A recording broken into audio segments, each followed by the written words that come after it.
وہب بن منبع سے مروی ہے کہ حضرت داؤد علیہ السلام نے جب جالوت کو قتل کر دیا اور طالوت بنی اسرائیل کے ساتھ کامیاب لوٹے تو اپنی بیٹی کی شادی حضرت داؤد علیہ السلام سے کر دی اور آدھی مملکت انہیں دے دی۔ بعد میں جب بنی اسرائیل جمع ہوئے اور انہوں نے کہا کہ ہم طالوت کو اتاریں گے اور اس کی جگہ حضرت داؤد علیہ السلام کو لے کر آئیں گے، چونکہ یہ آل یہود میں سے ہے اسی لیے بادشاہت کے زیادہ حقدار ہیں۔ اس بات کو طالوت نے محسوس کیا اور اپنی بادشاہت کا خوف اسے لاحق ہوا، تو اس نے حضرت داؤد علیہ السلام کو دھوکے سے قتل کرنے کا ارادہ کیا۔ تو اس نے بعض وزراء نے اشارہ کیا کہ تم حضرت داؤد کے قتل پر بغیر اپنی بیٹی کی مدد کے کامیاب نہیں ہو سکتے۔ تو طالوت اپنی بیٹی کے پاس آیا اور اسے کہا، میری بچی میں ایک کام کرنا چاہتا ہوں اور میں پسند کرتا ہوں کہ تم اس میں میری مدد کرو۔ اس نے کہا، وہ کیا کام ہے؟ طالوت نے کہا، میں داؤد کو قتل کرنا چاہتا ہوں،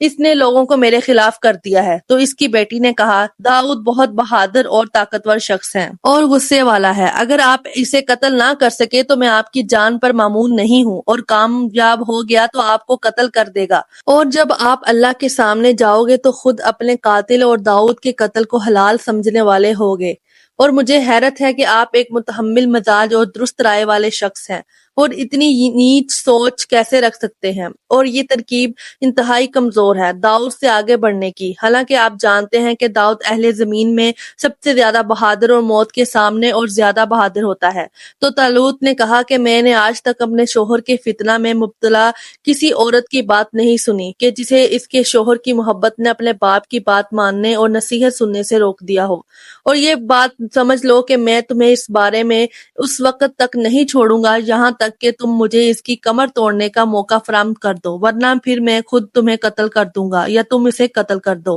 اس پر اس کی بیٹی نے کہا، مجھے کچھ مہلت دو، میں فرصت میں سوچ کر آپ کو جواب دوں گی۔ پھر اس لڑکی نے ایک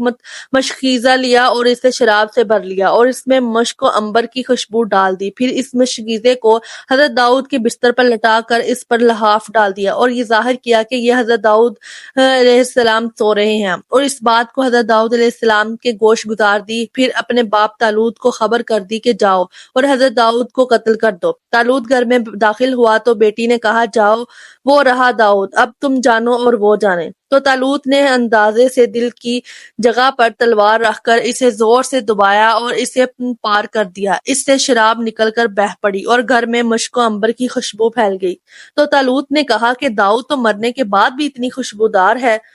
اور تیری زندگی میں تجھ سے زیادہ بھی خوشبو والا تھا، اور تو پاک صاف تھا۔ اور طالوت نادم ہونے لگا اور خوب رویا اور اپنی تلوار سے خود اپنا کام تمام کرنے کی کوشش کرنے لگا۔ تو اس کی بیٹی نے اسے پکڑ لیا اور کہا، ابا جان، یہ آپ کیا کر رہے ہیں؟ آپ نے تو اپنے دشمن پر فتح پا کر اسے قتل کر دیا ہے، اور اللہ نے آپ کو اس سے سکون عطا فرما دیا ہے اور بادشاہت آپ کے لیے خالص کر دی۔ تو طالوت نے کہا کہ میری بچی، تجھے معلوم ہے کہ حسد اور غیرت سے مجھے اس کے قتل پر ابارا اور میں جہنمی بن گیا ہوں، اور بنی اسرائیل اس بات پر بھی راضی نہ ہوں گے کہ میں تو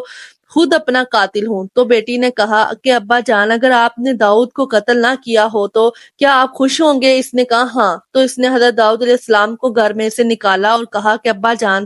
آپ نے داؤد علیہ السلام کو قتل نہیں کیا تھا، داؤد یہ رہے۔ یہ دیکھ کر طالوت نادم ہو گیا، اور اہل کتاب کا گمان یہ ہے کہ طالوت نے اللہ تعالیٰ سے توبہ قبول کرنے کی درخواست کی اور اپنے گناہ کا کفارہ ڈھونڈنے لگا، اور ایک بنی اسرائیل کی بڑھیا کے پاس آیا جسے اللہ تعالیٰ کا وہ اسم معلوم تھا جس کے ذریعے دعا کی جائے تو قبول ہوتی ہے۔ طالوت نے اس بڑھیا کو کہا کہ میں نے ایسا گناہ کیا ہے جس کے کفارے کے بارے میں صرف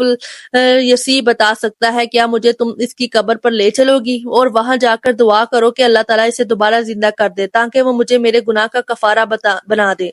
تو اس بڑھیا نے کہا، ہاں کر دی، اور اسے اس قبر تک لے آئی اور وہاں 2 رکعت نماز پڑھ کے دعا کی۔ طوال یسی وہاں نکل آئے اور کہا کہ اے طالوت، کیا تیرا گناہ اتنا بڑا ہے کہ تو نے مجھے میری آرام گاہ سے نکلوا لیا ہے؟ طالوت نے کہا کہ اے اللہ کے نبی، مجھ پر میرا معاملہ تنگ ہو گیا تھا اور اس کی سوا کوئی چارہ نہ تھا کہ میں آپ سے پوچھوں۔ تو حضرت یسی علیہ السلام نے فرمایا کہ تیرے گناہ کا کفارہ یہ ہے کہ تو اور تیرے گھر والے جہاد میں شریک رہیں حتیٰ کہ تم میں سے کوئی بھی باقی نہ رہے۔ یہ کہہ کر الیسی تو اپنی آرام گاہ میں واپس لوٹ گئے، اور طالوت نے ایسا ہی کیا، حتیٰ کہ وہ خود بھی خدا کی راہ پر قتل کیا گیا۔